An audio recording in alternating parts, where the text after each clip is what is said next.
Before we dive into today's story, and trust me, this one will leave you speechless, hit that subscribe button right now. Every week we bring you the most chilling, most shocking real crime cases that you won't find anywhere else. Don't miss a single one. Subscribe now and turn on your notifications. The story starts in 3, 2, 1. On July 7th, in Millersville, Maryland, 2 patrol officers were dispatched to the residence of Eric Banks, Jr. after his wife contacted authorities reporting that their 15-year-old son, Dason, may have gone missing. On the surface, it appeared to be a routine welfare check, but what was waiting for them inside that house was beyond anything they could have anticipated. Son, I'm on. Just letting you know.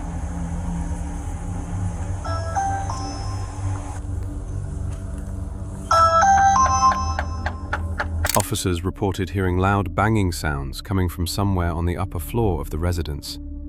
Despite knocking repeatedly, nobody came to the door. After standing outside for several minutes, a visibly out-of-breath Eric finally appeared to greet them. Hey, how you doing? I'm doing good, boss. And yourself? I'm doing good. At a Porter one. I'm out with him. What's going on today, man? You're supposed to be serving peace protector order. Supposed to be serving it on you or on... Both of us. Okay. The judge just ordered us to stay away from each other. Okay. Sit down, buddy. Sit Do right you all have some sort of like court order agreement on custody or something? My oldest, I know he ran out the back door somewhere. All his stuff out the back door. He ran out? What's going on, boss? I know you get DJ. I know you're getting tired of seeing us. Where's DJ? She called him and he went out the back door. He's not here. No. You want to come in? Just let you know you're being audio. Oh, hey, I know. I see y'all got the body cam. Yeah. She said he was like, Do you have a phone? huh? I took my phones back. Okay. Yeah. So All the phones are on my plan. Separating everything. you have no idea where if you just let a 15-year-old walk out of your house with all his bags packed. No, his bag's at the back door. I literally told him, wait for your mom to get here. The police supposed to come here to serve her a peace protective order. The judge told her to call you guys before she comes to. I'm not trying to get in trouble. I understand. Eric and his wife Latrice had each independently filed a protective order against the other, making direct communication illegal without a police escort present.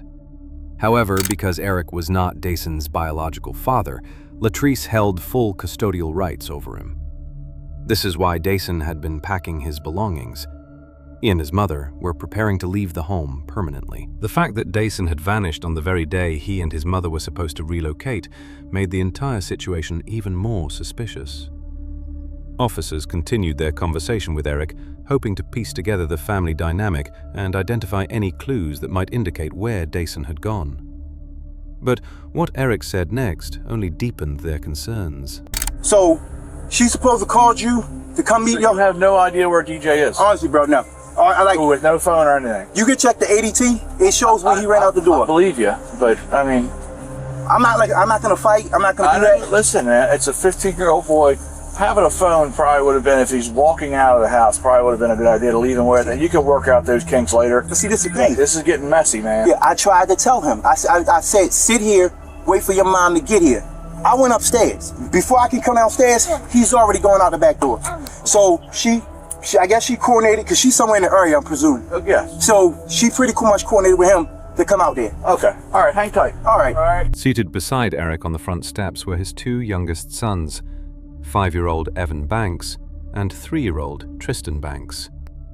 Neither officer had any idea at that moment just how central these 2 little boys would become to uncovering the nightmarish truth hidden inside that home. Officer Sutton returned to his patrol vehicle to run a background check. He confirmed the suspect's identity as 34-year-old Eric Banks, Jr., an active officer with the Baltimore Police Department since 2018 and a man with a decade of service in the United States Marine Corps. After briefly canvassing the neighborhood and receiving little additional information from nearby residents, officers approached Eric again, this time more directly, pressing him for answers. It was during this exchange that Eric offered his alibi, one he had clearly constructed just minutes earlier. Found out about the whole situation. His mom.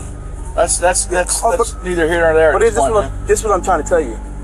Me and him sat at the table. He cried to me yesterday. He said he don't want it. He don't want this separation. Like he knows we separated before. He said he's tired of it. He's tired of feeling like he has to choose sides. He's 15. He's a teenager. He knows where he don't want to be. He's like, I don't want to be in separate homes. That. And we said that to him. I said, DJ, it's nothing really we could do. I'm not going to change the way I love you, care for you. We had a whole deep heart-to-heart conversation. Today we went to court. The judge awarded him, and I called him. I said, DJ, I guess your mom told the judge you wanted to go with her, and you're going there. He's like, what? I was like, well, start packing your bags because you're going with Arizona with your mom. Unfortunately, I guess you're not coming back here. And that was just that. She called him. They had a conversation. I said, what did your mom say? She on the way to come pick you up. He said, yeah, but she's supposed to come here. I said, well, we're going to wait because before she come here and there's some type of altercation, there needs to be police here. They can escort her, grab her, whatever she needs to grab, and go about this peaceful. Next thing you know, I went upstairs. I come out. So do you think did he leave here because he didn't want to go with his mom either? That could be. He could be like hiding out at a friend's house. I mean, yes, sir. Yeah, that's what I'm saying. Opinion. Yeah, in my opinion, I think that probably is the best because if he told her he's somewhere, the text messages from her, I have food for you. Okay. Yeah. So it sounded like he wanted to go be with his mom. Yeah. So okay. That's what I'm saying. All right. Just put the bags inside for now. And okay. We'll try to figure it out. All right, brother. Yeah. Officers spent another 15 minutes searching the surrounding area in hopes of locating Dason, but came up empty-handed. They attempted to reach Dason's mother, Latrice, by phone as well, but were unable to get through to her. Running low on leads, they made a decision that would change everything, asking Eric if he would voluntarily consent to a search of the home on the off chance Dason might be hiding inside. Nobody standing on that doorstep had any idea that this simple, routine request was about to alter their lives permanently. I just want to make sure he's out of the house. That's fine. I'll do it with you then, since we're here. Hey, Buck, can I throw one so make sure he's not hiding? Yeah, so they about to walk in. If he's about to walk in, we got the house. All right.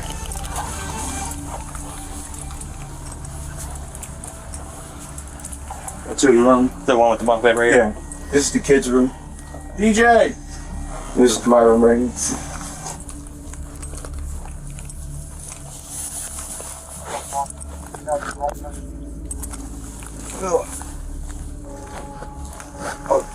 He's told us he's not hiding. In Officer Adams' official incident report, he noted that at this point in the home search, Eric's demeanor had shifted noticeably. He advised Eric to step back and allow them to move freely through the residence. The officers continued making their way up to the third floor, the floor where Eric had been hiding his darkest secret. Alright, Dennis. I'll see this up. Is this always down? No, this is where my safe is. Yeah. So this is where my guns go. Okay. You got your little light on your side? Yes, I do. You got a light back up? Okay. It might dim on you. You need two batteries. What's up? 95. Alright.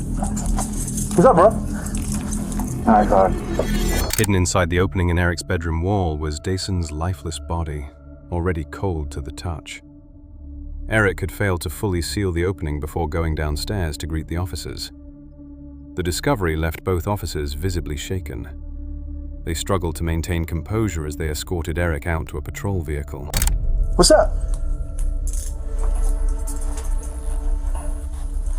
They came right now. Alright, where are we? Starting at it. I have one start now. Okay. DJ! What's up? What happened? Let's go to the car, alright? Yeah, let's go to the car. For the problem. Alright, yes. Oh, in the front, sir. Here, let me move one thing out of your way. Oh, great. Alright, just see for me. Alright. While Eric was being detained outside, Officer Voss worked desperately to perform life-saving measures on Dason, noting that his condition appeared entirely consistent with someone who had been unresponsive for an extended period of time. He also observed that Dason was shirtless and that his jeans were heavily saturated with moisture from an unidentified source. Outside the residence, Eric was temporarily secured in the back of a patrol vehicle, but within moments, the scene began to spiral dangerously out of the officer's control. Well, stay seated. Yeah, we're in custody. Alright, yeah. I need you to stay seated. Okay. Okay. Alright. Okay. Bunk the Alright, go ahead. Can I just kiss my boys real quick? No, Just let me- kiss I my need you boys. just in the car. Listen, All right, Brian? my boys. Look, All right. listen. Yeah, I got you, bro. Just let me kiss my Stay boys. in the car. Bro, just let me kiss my boys. Stay in the car. I'm just saying, like, just let me kiss my boys real quick, bro. All right, I'm coming in the car. I'm going in the car. I'm not doing all that. I'm not doing all that. I'm not. Start them up. Faster. I'm not doing all that.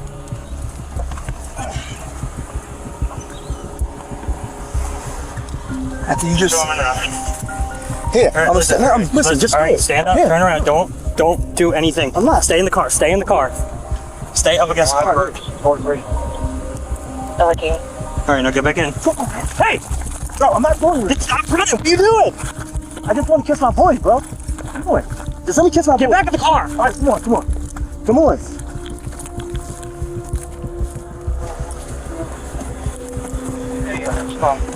The mom is parked at the corner of Hilltop. Stay in there. You're not coming out no matter what. All right, bro. With no backup units on the scene yet, Officer Sutton was struggling to keep Eric under control on his own. He attempted to apply a double lock to Eric's handcuffs, a mechanism designed to prevent the cuffs from being tightened or manipulated by the wearer. However, Eric used his police training to work against this measure, and while his earlier attempts to break free had failed, he was about to make one final and far more dangerous attempt to escape. Everybody's trying to grab a gun. Everybody's trying to grab a gun. Stop! Get in the car, motherfucker. Get in the car. Now, in here. Turn him out. Turn him out. Turn him out. Turn him out. On the ground. Correct. Okay. 4448. 3.2 now. Where's Stop.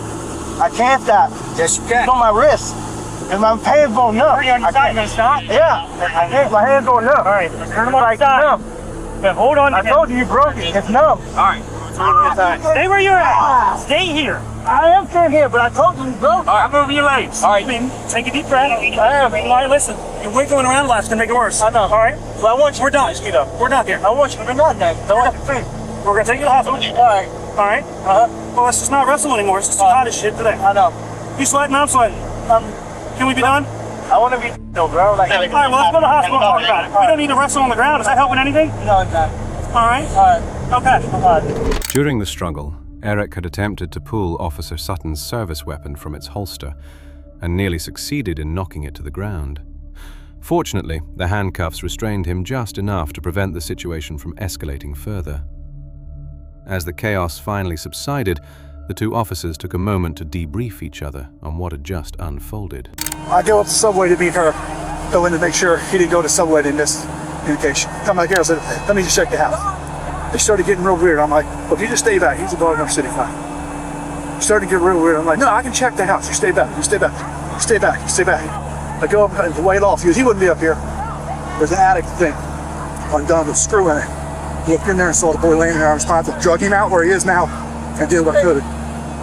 Immediately, as soon as I saw the boys lay with 95 hands, to get him out of here and asked for more units and started CPR, drug him out and started CPR. Okay. All right. Are you good? You're good. You're not hurt. No, I'm hurt. Should have done that if I'd have known, if I'd have just did that first. You may not have been hurt. I'm gonna take the whole block, bro. You see that? Hey, pick him. Come on. Go ahead. Do a CPR. Sorry. Where's the 10-7?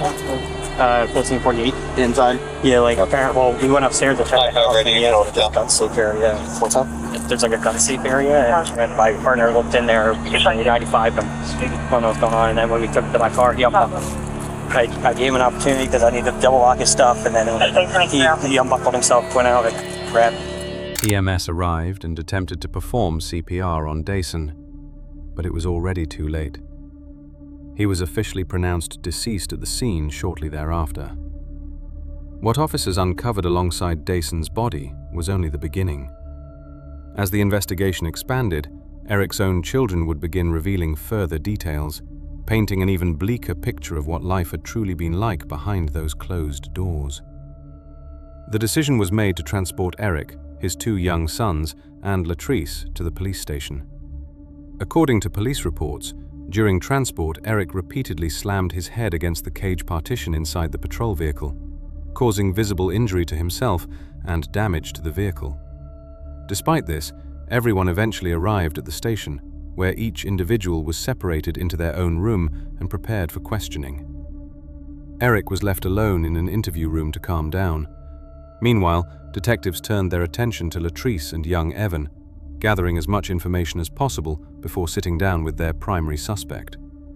They began with Latrice, asking her to describe the kind of person Dason was. At this stage, investigators were exploring the possibility that a physical altercation between Eric and Dason may have spiraled into tragedy. But what Latrice described shattered that theory entirely and made Dason's case all the more heartbreaking. Can you sit a little bit closer over here? Yeah. There's a lot of specific questions that I wanted to talk to you about.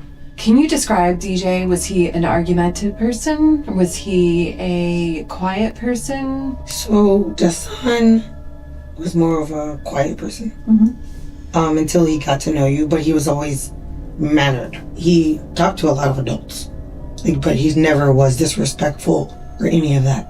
I had teachers from his elementary, the principal, middle school, they all showed up for my son. He was that type of child. You know when teachers come. Would you say he was a sweet boy? He was very sweet and always willing to help. That was one of the things across the board. Always willing to help. In the loft, in the crawl space in the loft, what was normally kept in there? Nothing. Safes? Nothing. Was that ever left open? No. It was always screwed? It was always closed. Okay. Because I don't like it. Like, it freaked me out. There is a light switch in there. Okay. So I was like, where's that light coming from? And I turned the light switch off. But I don't know, maybe it was him. So let's talk about that. You called me and you said that you saw him, you viewed him at the funeral home. Are you okay? Yeah. Okay. And it was before he was embalmed because I wanted to see him. Right. And you saw new bruises. Yes. Where did you see new bruises? On his nose. Like that circular dark mark on his upper nose. Mm-hmm. His lip looked busted also. Mm-hmm. Like that wasn't there. And then his eyes were like purple. They were puffy and purple. Yeah. It looked to me like he was in a fight. And my son doesn't fight. Dason's autopsy report confirmed his cause of death as asphyxiation, which, combined with the bruising and marks found on his face, strongly suggested he had been strangled to death. I knew it. And he was my baby. So I knew it. I still have those feelings that, no, I'm not happy with. Because to me, it doesn't say I did it, but it says there's enough evidence to say I did it. So, let's just say you did it then. Latrice made her belief clear. She was convinced Eric was responsible, even without having witnessed the incident directly. But 3 doors down the hallway, her son Evan was sitting in his own interview room, and he had information that had the potential to push the investigation even further. How are you? Good. You said your name is Evan, is that correct? Do you know how to spell your name? You can go ahead and write it down. 7, okay, nice handwriting. And how old are you? 7. 7? You want to write 7 for me? Yeah. So I don't forget. Sometimes I forget. Notice the stark contrast between this interview room and the one Eric was sitting in. Evan had been placed in the department's designated safety room, a space specifically designed to create comfort and ease anxiety for child victims and young witnesses involved in sensitive cases. His interviewer, Miawa, was a certified forensic interviewer for the state of Maryland, specially trained to communicate with children and family members connected to criminal investigations. Because Evan was only 7 years old, The approach taken in his interview was dramatically different from anything happening elsewhere in the building.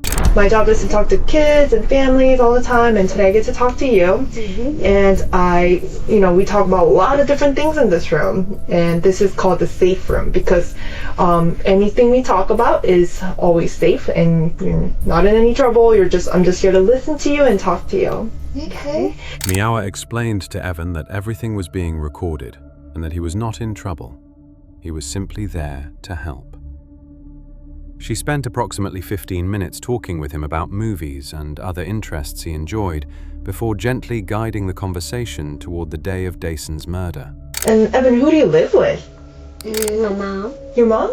And Tristan. Mm-hmm. Anyone else? I live with TJ. Mm-hmm. And then my dad. Okay.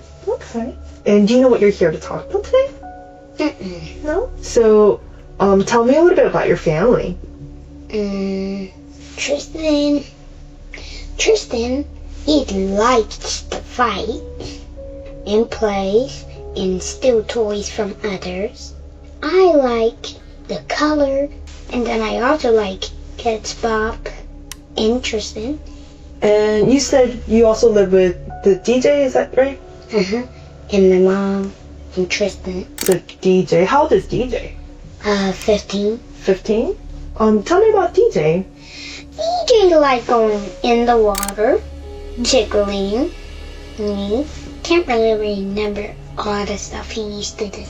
But he loved playing Roblox games. Tell me about the last time you saw DJ.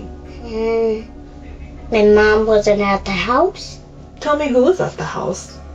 Dad, and then DJ, and then me. DJ was going to Arizona with Mommy, and then Daddy was waiting at the door with DJ. DJ put his bags in the basement, and then I don't remember what happened next. That's all I remember. Okay. Miawa asked Evan to draw the last time he saw DJ, and he drew the staircase leading up to the home's loft. The very same staircase Eric had used to carry Dason's body. And so, who is this person? That was DJ. That was DJ? Where was Dad? Right here. Oh, okay. So Dad was up here and then DJ was right there? Okay. Where did they go after? They never went anywhere. They were just waiting at the steps. Oh, they were waiting at the steps? Who was he waiting for? Or what was he waiting for? He was waiting till Mom came. The DJ. Did that happen? No. Not yet. Was there anything that you worried about on that day? No. I wonder if there's anything that you were scared about that day. I wasn't scared. Evan struggled to fully articulate what he had witnessed that day, most likely due to the discomfort of being in an unfamiliar environment surrounded by strangers. However, what he had already told his mother on the day of the incident provided far more detailed and alarming insight into what he had actually seen. You said that one of your children said something to you? Evan, and what did Evan say? That he saw Daddy bringing DJ upstairs. And I said, where were you? And he said he was in the living room. I just didn't want to pry too much, but then I said, oh, was DJ sleeping? He said, no, he wasn't snoring. And then I said, was he moving? And he was just like, no. And then he also told me that Daddy made him and Tristan go in the bathroom and cover their eyes. Okay. But this was before. This was when the police first knocked at the door.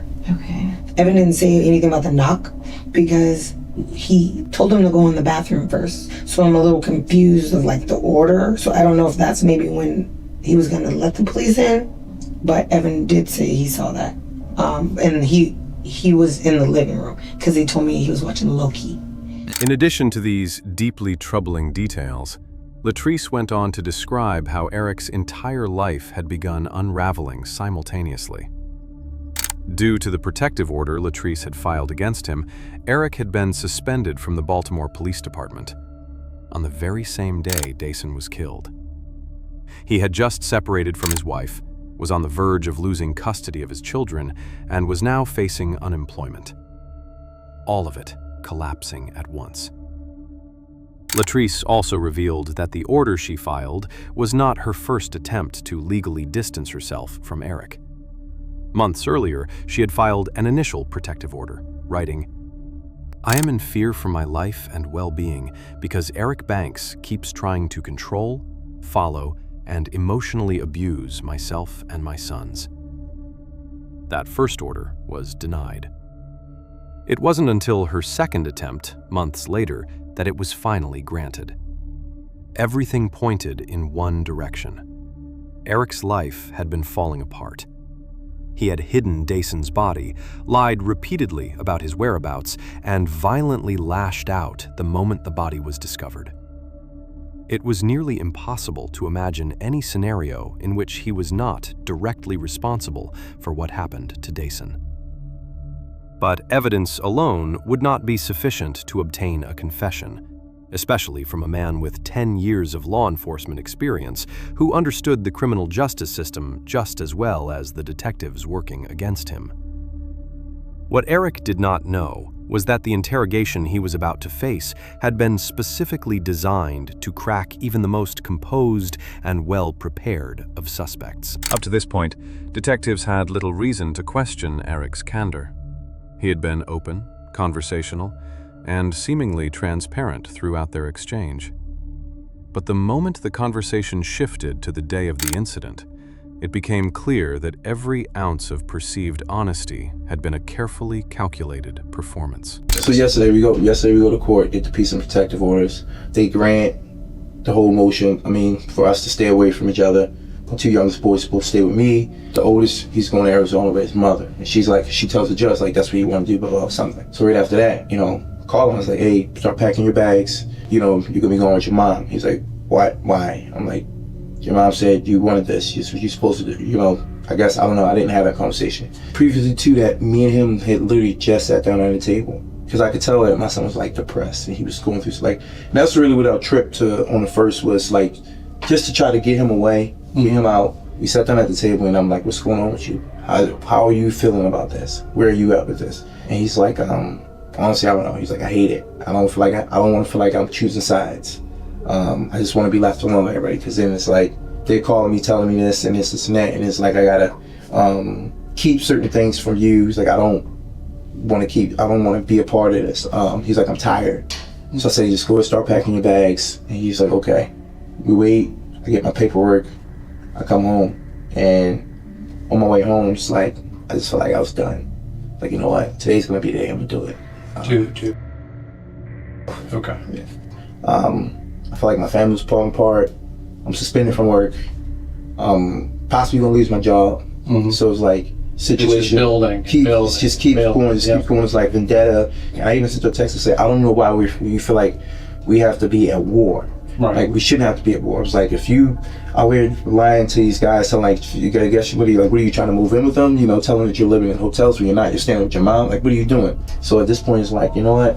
I'm just tired. Yeah, you're tired of it. Yeah, it's a way out to get peace. I get. Yeah, a lot of people go through that, man. Yeah, and it was nothing. I felt like everything was just coming to an end, and I feel like that now. Honestly, everything was coming to an end. I was like, you know what? I'm just gonna do it. It is what it is. So when you got home yesterday, was there anyone in the house? Yes, it was. The son was in the house. Okay. Evan was in the house, and Tristan was in the house. So you go in there and you're doing all this stuff, right? I go in there and I go in there. I see him upstairs. He got his bags packed. I had to go and take your stuff downstairs when your mom's come. And she called him. It's mom's calling. He was like, what do I say to her? I say, tell her, just talk to her. She called me, whatever. And he answers the phone, and they have a conversation. And that's when I'm like, okay, what'd she say to you? She said she's gonna be in the area, just bring my stuff downstairs. I said, okay, cool. I said, so the police should be coming, and when they come, everything goes smoothly. This relaxed, friendly conversation appeared to pull Eric out of the tense, defensive mental state he had arrived in. Sharing his proudest memories from military service seemed to give him a temporary sense of identity and dignity, something to hold on to. But that moment of comfort was short-lived, as Detective Adrian smoothly shifted the conversation back to the reason Eric was sitting in that room. Are you good? Do you need anything before we get started again? No, I'm good. Are you sure? Alright. So Detective DePietro had to step aside just for a second. But what I wanted to do, like I told you, I wanted to come back and go back over some things with you. Okay. I actually want to go back and in detail just go through some of these steps. This is the precise moment where Eric's performance begins. Notice how he starts staring blankly upward at the ceiling while recounting the most critical details of his account. For the past hour, he had barely looked up once. I'm gonna tell you this. I know that you spent 10 years in the military, and you were in the Marines, weren't you? Yes. What's their whole thing in the Marines? Like, what do they always teach? Honor, integrity. Honor, correction, commitment. Yeah. And to be honest with you, I don't see that from you right now based on what you're telling me. Okay. I think you telling me something different. Okay. But I know you're a Marine. Okay. I know a lot of people that's Marines, man. And that's one thing that they would, like, integrity, honor. No, you don't mess with that if you're a Marine. Yes. I know you want to tell me the truth, and you sitting here like giving me a story. You giving me what I want to hear, just to sound good, but it's not it. That's not it. Trust me, I'm not trying to sound good to you. And I'm gonna tell you the other thing, and I'm gonna be straight up with you. Yeah. You keep talking about the autopsy. The autopsy said he was strangled. Hell no. The Hell autopsy said he was strangled. Hell no. Hell to the no, no, no. Hell to the no, DJ was no strangle. Hell to the no. I'm gonna just let it sink in and let you decide what you gonna explain that to. No, DJ wasn't strangled. Well, then what happened? Tell me what happened. No, DJ was not strangled. DJ, like I told you, DJ went downstairs, he came back upstairs, and DJ was in that tub. Like I said, when I came in that room, he was in the tub. When I grabbed him out, I grabbed him like this, and I pretty much put him in the fireman's carry. When they left, I could drag them up to my room. If that's the case, I would have left him in there, and I would have said, or had them come in there to be like, but DJ wasn't no strangle. There was no way. DJ wasn't no strangle. That's your boy. You had pride in him. Yeah, but you had pride in him. You were trying to help him out with his grades. You were getting him in STEM classes, and then this happened. But you saying DJ was strangled? Nah. Well, then tell me what happened. This didn't happen. I'm gonna tell you that right now. This didn't happen. You saying he wasn't in the club? So no, I'm not saying that. I'm not saying that. I believe that part, but I believe something else happened. Notice Eric's complete absence of genuine emotion when confronted with this information. No tears are shed. Instead, there is only defensive outrage.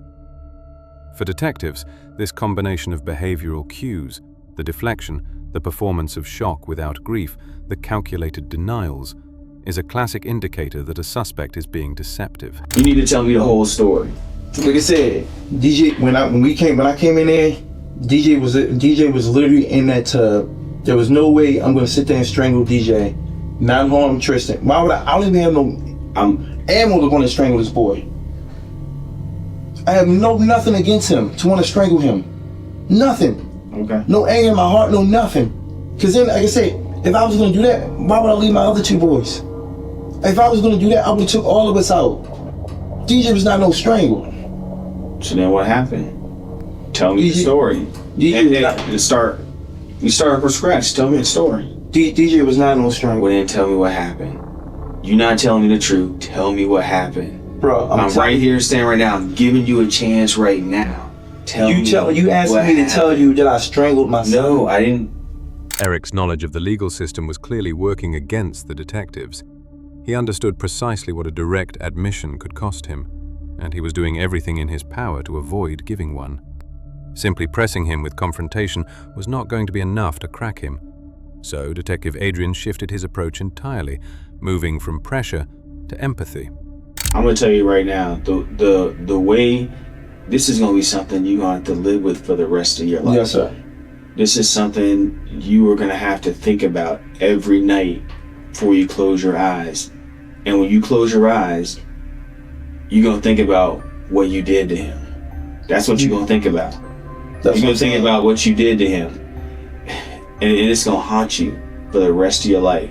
Or what you can do is you can talk to me You can tell me what really happened, and at least that load will be off your chest. See, I'm telling you right now, there's no, like, you're telling me to say I strangled my son. I did not strangle my son. That's what you're asking me. I understand you're trying to line with me and, you know, and show the compassion, trying to, like, but there's no me and strangling DJ at all. Okay, so let's take strangle out. There's no me strangling DJ. We taking strangle out of the equation now. Okay. What happened? I told you what happened. We taking strangle out. Yes. What happened? He was upstairs in that tub. DJ was literally in that tub. You didn't put him there? I did not put him there, no. DJ was physically in that tub already. When I came to that bathroom, DJ was in there. Did you assist him at all? No. With anything? No, I didn't assist him at all, but nothing. Nothing. I did not assist him getting in that bathroom. Did not assist him going in that bathroom. He was upstairs already. And like I said, when he went downstairs, he was downstairs for a good period of time. He was upstairs, and what's his name? I was down. Tristan was down. Tristan was trying to go what's his name with his shoe. I told him, and that's when Tristan said out of his mouth, "Daddy, what's wrong with DJ?" Tristan literally said that out of his mouth, and I went up there to check on him. I don't recall seeing him. Don't recall him removing no belt. I don't recall removing anything that could have been around his neck. I don't recall moving this shit. So here's the thing, and I hate to frustrate you, and but I also have a job to do, and I also have to get down to the bottom of this. And when I walk through the door, and when I hear everything that happened, things don't add up. Things don't make sense. Okay. They don't make sense at all. If you would have done things different, if you would have been like, yes, my son, I just found my son in a tub, I helped him out, and told the officer, you know this. If you would have done it that way, it would have been different. But the fact that you didn't, now you're sitting here trying to explain yourself. Well, I'm sitting here because the whole situation, I'm sitting here because I lied and said he wasn't in the house. I'm sitting here because I didn't tell the officer, like you said, straightforward what was going on. That's two lies right there. How, like you said earlier, how are we supposed to believe you now? Yeah, like I said. So you telling me how am I supposed to strangle? How did I not assist him in getting in the tub and, I don't know, possibly drowning him? I don't know. No. I don't know. But even if I drown, but here's the thing. All I know is that you keep lying. No, bro. You lied initially twice. How do I know you're not lying right now? Because, like, I told you straightforward. I'll say, you're telling me straightforward, but you lied twice. Bro, because that's why I said in the beginning, I said straightforward. There's nothing I can say. I said, I already know y'all done y'all homework, laid it all out on the table. I said, because there's nothing I can say just because I already lied twice. I said he wasn't at home. I identified that. I messed that up. Because then I see my son is dead. Okay. All right. Do you, I'm gonna leave you alone for a little bit to think about things, but do you want anything else to drink or anything to eat? I'm good with the water and the chips. Okay. Give me just a second, man. Okay. All right. You need anything else? No, sir. All right. As Detective Adrian stepped out of the room, Eric began methodically scanning every corner of the space. And this time, he found what he had been searching for. He made direct eye contact with the hidden camera inside room 2B. And in the moments that followed, he made one final, desperate attempt to appeal to whoever was watching.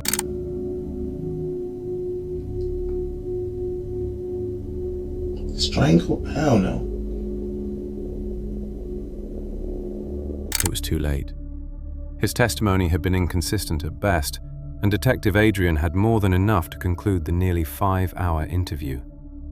Shortly thereafter, Eric Banks Jr. was formally booked into the Anne Arundel County Detention Center on charges of first-degree murder, second-degree murder, and child abuse resulting in death.